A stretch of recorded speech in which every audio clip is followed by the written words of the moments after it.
हरियाणा में विधानसभा की 90 सीटों पर वोटिंग जारी है। चुनाव आयोग के शाम 5 बजे तक जारी आंकड़ों के मुताबिक 61% मतदान हुआ है। सबसे ज्यादा 67.93% वोटिंग यमुनानगर में, उसके बाद पलवल में 67.69 और फतेहाबाद में 67.05% वोटिंग हुई। सबसे कम वोटिंग 49.97% गुरुग्राम में हुई। वोटिंग शाम 6 बजे तक होगी। रिजल्ट 8 अक्टूबर को आएगा। हरियाणा में 5 बजे तक 61% वोटिंग। जगाधरी में फर्जी मतदान पर हंगामा, नूंह हिसार में झड़प, विनेश फोगाट ने बूथ कैप्चरिंग के आरोप नकारे। हरियाणा 13 मिनट पहले लेखक चेतन, दीपक, अमन, रिंकू, विवेक, मुकेश, देवेंद्र, जितेंद्र, योगेश, संदीप। हरियाणा में विधानसभा की 90 सीटों पर वोटिंग जारी है। चुनाव आयोग के शाम 5 बजे तक जारी आंकड़ों के मुताबिक 61% मतदान हुआ है। सबसे ज्यादा 67.93% वोटिंग यमुनानगर में, उसके बाद पलवल में 67.69 और फतेहाबाद में 67.05% वोटिंग हुई। सबसे कम वोटिंग 49.97% गुरुग्राम में हुई। वोटिंग शाम 6 बजे तक होगी। रिजल्ट 8 अक्टूबर को आएगा। नूंह में वोटिंग के दौरान 3 जगह बवाल हुआ। कांग्रेस, इनेलो, बसपा और निर्दलीय उम्मीदवारों के समर्थकों के बीच पथराव हो गया। पथराव में 2 लोग घायल हुए हैं।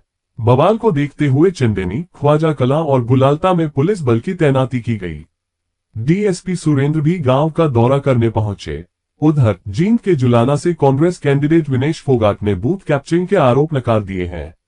उन्होंने कहा कि ईमानदारी से पोलिंग हो रही है।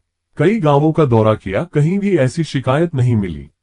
सुबह भाजपा प्रत्याशी कैप्टन योगेश बैरागी ने कांग्रेस पर बूथ कैप्चरिंग के आरोप लगाए थे।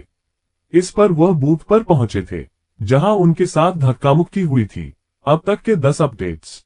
यमुनानगर में फर्जी वोट डालने को लेकर आप कार्यकर्ताओं ने हंगामा कर दिया। पुलिस ने 2 लोगों को हिरासत में लिया है। पलवल में वोटिंग मशीन में तकनीकी खराबी आ गई, जिसके बाद अधिकारियों ने पुरानी मशीन को सील कर नई मशीन लगाई। पानीपत में मतदान के बीच चाकू चल गए। इसराना विधानसभा के गांव नोहरा में बूथ पर वोटिंग को लेकर 2 पक्षों में झगड़ा हो गया। इसमें एक युवक को चाकू मारा गया। करनाल के इंद्री में 4 से 5 युवकों के साथ मारपीट की गई। उन्होंने आरोप लगाया कि कांग्रेस को वोट न डालने को लेकर मारपीट की गई। घायल युवकों को अस्पताल में भर्ती करवाया गया है। पंचकुला में बीजेपी और कांग्रेस के वर्करों में झड़प हो गई। बताया जा रहा है कि दोनों के बीच जय श्री राम के नारे लगाने को लेकर बहस हुई। पार्टी बूथ पर भाजपा के कार्यकर्ता कांग्रेस नेता चंद्रमोहन बिश्नोई की पत्नी को देखकर जय श्री राम के जयकारे लगा रहे थे। इसका कांग्रेस वर्करों ने विरोध किया।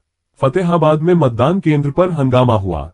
इनेलो बसपा उम्मीदवार की प्रिजाइडिंग अधिकारी के साथ बहस हुई। आरोप लगाया कि भाजपा प्रत्याशी देवेंद्र बबली के भाई मनोज को बिना परमिशन मतदान केंद्र में प्रवेश करने दिया। सोनीपत में मतदान केंद्र पर कवरिंग एजेंट बदलने पर विवाद हो गया। यहां पर कांग्रेस कैंडिडेट जगबीर मलिक भी पहुंचे। उनकी पुलिस के साथ बहस हुई। इसके साथ एक जगह वोट डालने को लेकर झगड़ा हुआ। इसमें 2 लोगों को चोटें आईं। हिसार में पूर्व वित्त मंत्री एवं नारनौल से भाजपा कैंडिडेट कैप्टन अभिमन्यु और कांग्रेस उम्मीदवार जस्सी पेटवाड़ के समर्थक आपस में भिड़ गए। दोनों पक्षों के बीच जमकर लात घूंसे चले। एक दूसरे पर बोगस वोटिंग कराने का आरोप लगाया। महेंद्रगढ़ जिला में नागल चौधरी के धोखेरा गांव में मतदान के दौरान कांग्रेस और बीजेपी वर्करों में झड़प हो गई। बीजेपी का आरोप है कि कांग्रेस कैंडिडेट मंजू चौधरी के समर्थकों ने बूथ पर कब्जा करने की कोशिश की। रोहतक के महम से हरियाणा जनसेवक पार्टी (HJP)